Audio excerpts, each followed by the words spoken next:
विधवा बहू का फैसला। महक की शादी रोहन से होती है। रोहन माँ बाप का इकलौता बेटा होता है, लेकिन फिर किसी कारण से रोहन की मौत हो जाती है।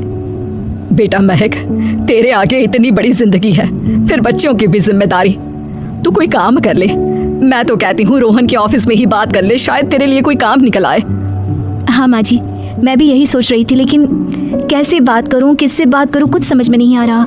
अब वो क्या नाम था रोहन का जो दोस्त हुआ करता था, पहले तो बड़ा आता था हमारे घर। राकेश की बात कर रहे हैं? पर वो तो रोहन के बाद से कभी आया ही नहीं, पता नहीं कहाँ है वो। आया था, एक नहीं कई बार आया था, लेकिन मैंने बाहर से ही भेज दिया। घर के अंदर झांकता रहता था, मुझे ठीक नहीं लगा। अरे आपको तो पता नहीं क्या ठीक लगता है और क्या नहीं। उसका नंबर है मेरे पास, मैं आज ही फोन करती हूँ। सास राकेश को फोन लगाती है और शाम को घर आने का न्योता दे देती है। अरे आंटी, ओहो भाग्य हमारे कि आपने घर बुलाया। मैं तो कई बार आया, लास्ट टाइम तो अंकल से मुलाकात भी हो गई थी। हाँ, वो हम लोगों को निकलना था ना कहीं उस वक्त। अरे छोड़ो ना बेटा, बोलो क्या लोगे? आपकी बहू। क्या बकवास कर रहे हो राकेश? अरे मेरा मतलब यह है कि आपकी बहू कहाँ है? भाभी जी के हाथ की चाय की बस एक प्याली मिल जाती तो।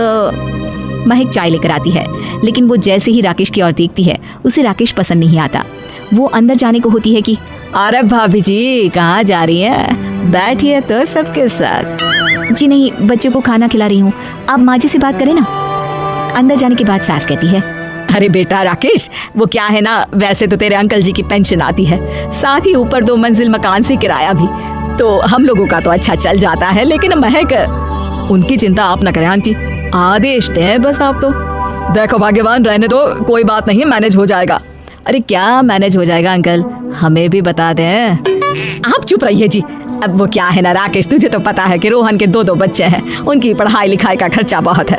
हम ये चाह रहे थे कि रोहन के ऑफिस में महक को भी अगर कोई काम मिल जाता तो। क्यों नहीं आंटी जी, मैं हूँ ना, मैं बात कर लेता हूँ। वैसे तो आप हाँ ही समझिए।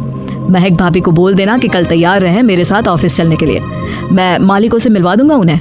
महक अंदर से सब सुन रही थी। अच्छा आंटी जी, तो चलता हूँ, कल आ जाऊंगा। अच्छा भाभी जी तैयार रहिएगा कल। राकेश तो चला जाता है, लेकिन ससुर सास पर बरस पड़ते हैं। मुझे ये आदमी एक पैसे का पसंद नहीं है, तुम इसे बोल दो कि हमें कहीं नहीं करवानी बहू से कोई नौकरी। अरे क्यों नहीं करवानी, सारा पैसा मैं इसके बच्चे और इसी पर उड़ा दूंगी, तो मेरी बेटी को क्या दूंगी? जरूरत क्या है तुम्हारी बेटी को तुम्हारे पैसे की? अरे वो तो पहले ही बड़े पैसे वाले घर की बहू है। अपनी बहू की सोचो जो अब तुम्हारी बेटी जैसी है। बच्चे रोहन की आखिरी निशानी है। अरे अपना भाषण अपने पास रखो, सारा दिन घर पर बैठी रोटियां तोड़ेगी तो काम करे ना कुछ बाहर जाकर। बहू सब सुन रही होती है। वो अगली सुबह बिना मन के तैयार तो हो जाती है, लेकिन जैसे ही राकेश आता है, क्या बात है भाभी जी, रेडी हैं? तो फिर चले डेट पर, मतलब इंटरव्यू पर। महक सामने आती है कि सामने ससुर जी खड़े होते हैं। हाँ महक बेटा, आओ चलते हैं, मैं भी चल रहा हूँ। ससुर को तैयार देखकर राकेश का चेहरा बन जाता है। अंकल जी आप परेशान हो जाएंगे। अरे रहने दीजिए ना, धूप भी बहुत है। वैसे भी स्कूटर में तो 2 लोग ही बैठ सकते हैं ना। तो तुम चलो, मैं बहू के साथ अपनी कार से आ जाता हूँ। महक ससुर जी को देखकर खुश हो जाती है, उसे शांति हो जाती है। वो लोग रोहन के ऑफिस जाते हैं, जहाँ बॉस कहते हैं, नमस्ते अंकल। नमस्ते महक, कैसे हैं आप लोग? रोहन का सुनकर बहुत दुख हुआ अंकल, वैसे कैसे आना हुआ? बेटा, क्या हमारी बहू के लिए तुम्हारी ऑफिस में कोई काम मिल सकता है?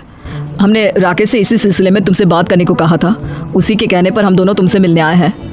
राकेश ने तो कोई बात नहीं की, ऊपर से उसने तो आज की छुट्टी ले रखी है, ऑफिस भी नहीं आया, बोल रहा था जरूरी काम से जाना है। महक और ससुर एक दूसरे को देखने लगते हैं। वैसे महक क्या किया है आपने? आई मीन इंग्लिश कैसी है आपकी? महक बॉस से अपनी पढ़ाई लिखाई और क्वालिफिकेशन के बारे में सब कुछ बताती है। ग्रेट, आपके लिए काम तो है लेकिन ऑफिस में नहीं। सर मेरे बच्चे छोटे हैं, मैं फील्ड में काम नहीं कर सकती हूँ। मतलब वो काम घर से करना है, घर से रहकर बच्चे भी देखें और घर भी देखें, लेकिन हाँ काम जरूर से करें। वो काम डाटा एंट्री का है, तो जब भी वक्त मिले काम करें, और इसके हम आपको अच्छे पैसे भी देंगे। महक बॉस की बात सुनकर खुश हो जाती है, उन्हें थैंक्स बोलकर घर आ जाती है। किसके साथ भेज रही थी तुम महक को? अरे वो कमीना, उसने तो ऑफिस से छुट्टी ले रखी थी, बात भी नहीं की थी उसने बॉस से बहू के काम के लिए। वो तो अच्छा हुआ कि मैं साथ में चला गया। हाँ ठीक है, नौकरी मिल गई ना, इतना ही काफी है। समय बीतता है और एक दिन फिर दरवाजे पर दस्तक होती है। घर पर कोई नहीं था। महक दरवाजा खोलती है, देखती है तो सामने है राकेश। नमस्ते भाभी जी। नमस्ते, घर पर कोई नहीं है, आप कल आइएगा। अरे अरे अरे, कैसी बात कर रही हैं भाभी जी, हम तो आपकी मदद के लिए आए हैं। वो क्या है ना, अंकल जी का फोन आया था कि आपको किसी मदद की जरूरत है। महक को आश्चर्य होता है कि उसके ससुर ने राकेश को फोन क्यों किया। वो ससुर जी को फोन करती है लेकिन फोन नहीं लगता।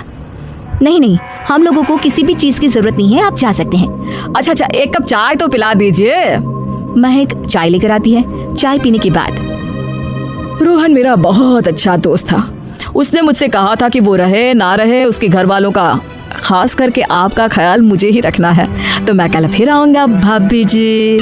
नहीं, माता पिताजी है नहीं, वो 4-5 दिन बाद आएंगे। आप उन लोगों के आने के बाद ही आइएगा। मुझे ये सब ठीक नहीं लगता। अरे छोड़िए ना भाभी जी, लोगों का तो काम है कहना। मेरा मतलब है वो तो बोलते ही रहेंगे। आता हूँ मैं कल। महक को अब गुस्सा आ जाता है। हमेशा शांत और मधुर बोलने वाली महक पहली बार जिंदगी में फैसला लेती है और फैसला होता है राकेश को सबक सिखाने का। बड़े बेशर्म है आप। किसने कहा आपको कि आप आए? अरे भैया, साफ साफ बोला ना कि नहीं जरूरत है किसी की मदद की। मैं अकेले सक्षम हूँ अपना घर संभालने के लिए। आज आखिरी बार बोल रही हूँ, इस घर की तरफ आंख उठाकर भी देखा ना तो देख लेना, वरना पुलिस के हवाले कर दूंगी। निकलो यहाँ से या धक्के मार कर निकालूं। पुलिस का नाम सुनते ही राकेश वहाँ से 9-2-11 हो जाता है और महक को अपने फैसले पर गर्व होता है।